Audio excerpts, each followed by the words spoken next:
Sisa berapa nanti kira-kira kalau udah jadi jalan? Paling 500-an. Kalau dengan situasi sekarang sulit ya untuk bertahan ya. Seperti petani gitu pasti sulit sekali bertahan di Jakarta gitu.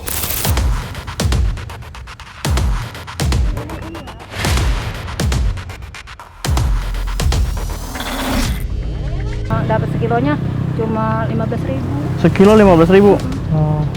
Makanya ibu masak aja sekalian Iya. supaya harganya lebih ya. Iya. Anda mungkin tidak percaya pemirsa bahwa saya ada di Jakarta Utara dan berbatasan dengan Kabupaten Bekasi. Dan mereka-mereka inilah yang berada di ujung Jakarta yang saat ini sedang berjuang untuk mempertahankan tanahnya.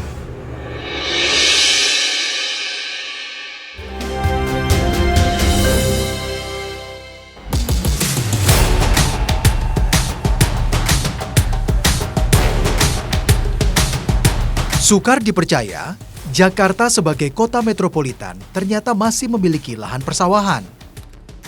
Lokasinya tersebar di wilayah Jakarta Timur, Barat, dan Utara.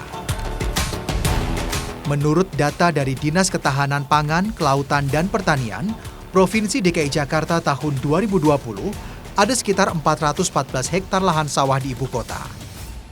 Hasilnya memang tak banyak, kurang dari 1% dari total kebutuhan beras warga Jakarta. Areal persawahan di Kelurahan Rorotan, Kecamatan Cilincing, Jakarta Utara, termasuk yang terluas di Jakarta. Petaninya adalah warga Cilincing, dan sebagian lagi berasal dari Tarumajaya, Bekasi, Jawa Barat. Jika melihat kualitas lingkungannya, sebenarnya sudah tidak ideal lagi tanah di Jakarta digunakan untuk persawahan. Air untuk sawah berwarna keruh bercampur dengan limbah rumah tangga. Di beberapa bagian, nampak timbunan sampah yang mengganggu. Sejak puluhan tahun lalu, tanah para petani telah dibeli oleh korporasi. Mereka masih diizinkan menggarap dengan sistem bagi hasil.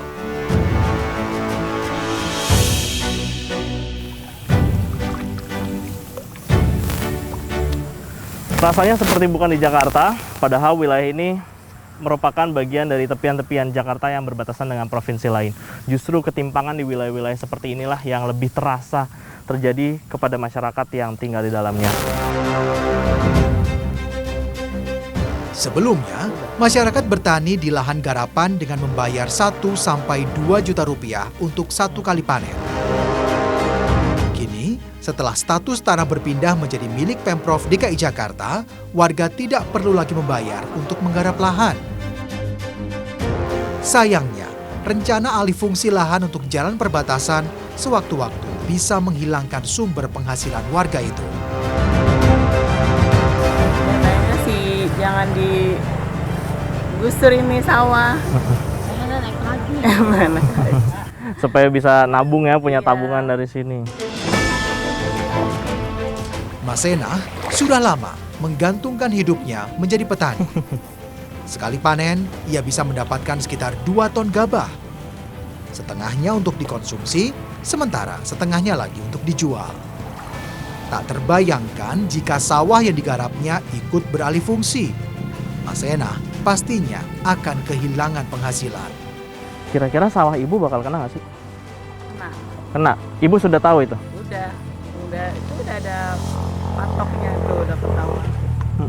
Jadi ibu sudah tahu ntar mana yang akan jadi jalan, mana yang masih tersisa gitu ya? Sisa berapa nanti kira-kira kalau udah jadi jalan? Ya, paling 500-an. Dari 3.000 sisa 500. Waduh. Ada uang ganti ruginya kah atau? Enggak. Enggak ada?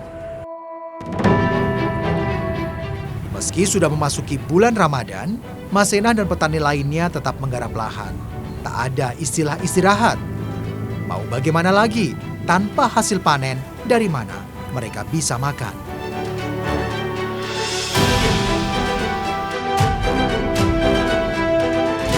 Para petani terus saja bekerja di teriknya panas matahari. Entah sampai kapan, lahan sawah di sini bisa bertahan dari masifnya pembangunan di ibu kota. Itu artinya harus ada komitmen dari pemerintah. Apa komitmennya? Pemerintah melindungi, pemerintah menyantuni, dan pemerintah harus mensejahterakan. Karena nilai lahan itu dikaitkan dengan kebutuhan konsumsi untuk produk hasil pertanian, jangan-jangan dia hanya sekedar ada saja, tapi inputnya, artinya kebutuhan pangan dan sebagainya itu didapat dari luar.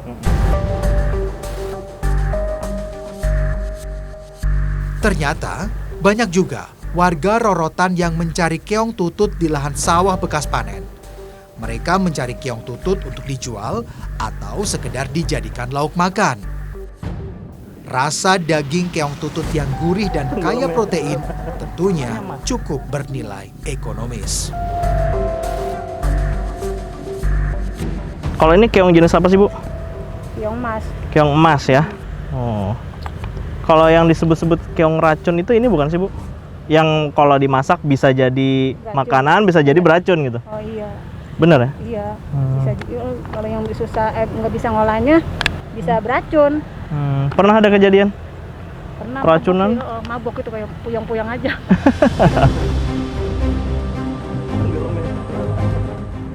Penghasilan dari mencari keong tutut memang tak seberapa.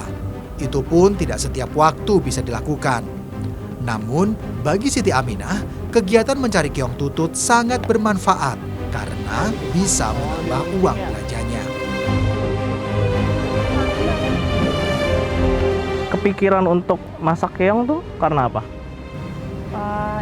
Tadinya apa sih ada nyari keong nih. Terus kata suami saya, buat apaan Pak? Ini buat sate. Terus kalau boleh Pak bisa cariin Pak, saya ambil gitu. Jadi dari situ suami saya nyariin tuh.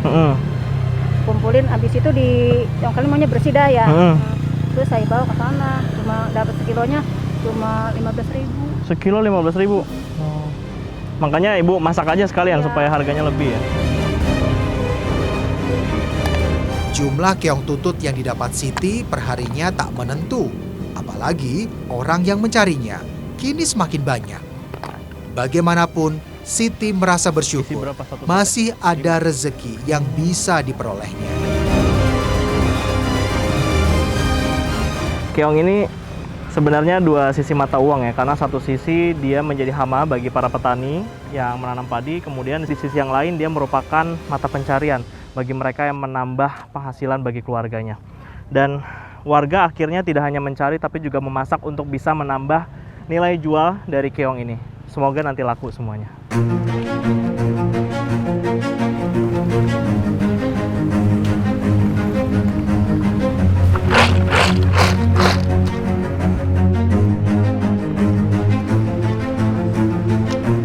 Jika dijual mentah, harga keong sawah ini mencapai Rp15.000 per kilogram.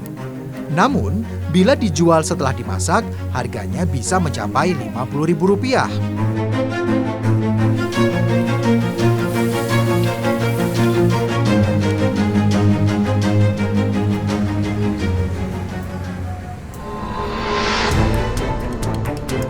Siti berharap lahan sawah tempat ia mencari keong tutut akan tetap lestari, sehingga masih ada rizki untuknya di masa depan. Kalau dengan situasi sekarang sulit ya untuk bertahan ya. Karena kan Jakarta ini perubahannya cepat sekali. Perubahan tata ruang, tata guna lahan itu cepat sekali dan arahnya kan ke area komersil ya, perdagangan, arah dari kota ini dari perdagangan, jasa segala macam. Sehingga untuk seperti petani gitu pasti sulit sekali bertahan di Jakarta gitu. Udaranya juga sudah berbeda begitu gitu.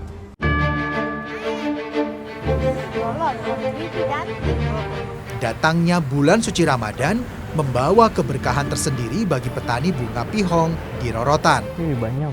Permintaan bunga pihong jadi meningkat karena digunakan sebagai bunga tabur saat berziarah.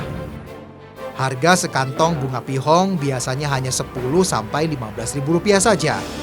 Namun, di bulan Ramadan, harganya melonjak drastis menjadi Rp50.000. Dari lahan 400 meter yang ditanami bunga pihong, keluarga Masena bisa memanen sekitar 10 kg bunga perharinya. Lumayan, bisa untuk menyambung hidup. Anda mungkin tidak percaya pemirsa bahwa saya ada di Jakarta Utara, tepatnya di Kelurahan Rorotan, Kecamatan Cilincing, dan berbatasan dengan Kabupaten Bekasi. Kami hanya dipisahkan oleh kebun dan juga jalan yang memisahkan antara Provinsi Jawa Barat dengan Provinsi DKI Jakarta. Dan mereka-mereka inilah yang berada di ujung Jakarta, yang saat ini sedang berjuang untuk mempertahankan tanahnya.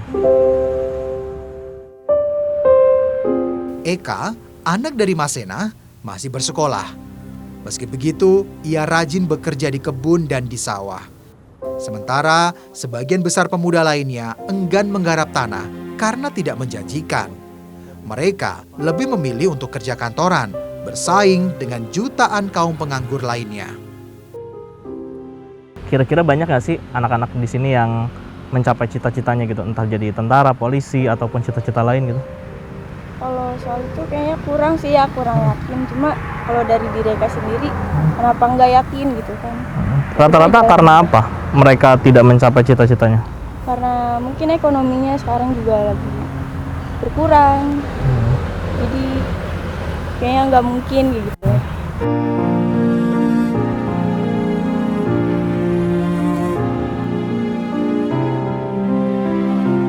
Sayangnya kini, nyaris setengah area sawah dan kebun keluarga Masena masuk dalam perencanaan pembangunan jalan utama penghubung Jakarta dan Bekasi. Sumber penghasilan keluarga Masena menjadi terancam. Kalau dari bunga ini cukup nggak sih menurut Ibu? Buat sehari-hari, buat anak 4 gitu? Ya alhamdulillah sih cukup. Tapi kalau lagi nggak panen tuh. Emang ada waktu-waktu nggak panen gitu? Ada, paling 3 bulan, kan nunggu 2 bulan lagi. Oh, lama juga ya. Terus Iya. kalau misalnya lagi nggak panen, Ibu duitnya dari mana? Ya nggak ada pemasukan. Nambal-nambalnya dari mana? Ya dari celengan aja yang kalau lagi gini nih lagi rame kan ada celengan, itu yang dipakai. Penghasilan dari menjual bunga di bulan puasa mencapai 3-5 juta rupiah.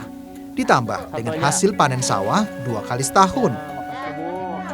Tak banyak memang, Masena harus pandai-pandai mengaturnya agar biaya hidup sehari-hari bisa tercukupi.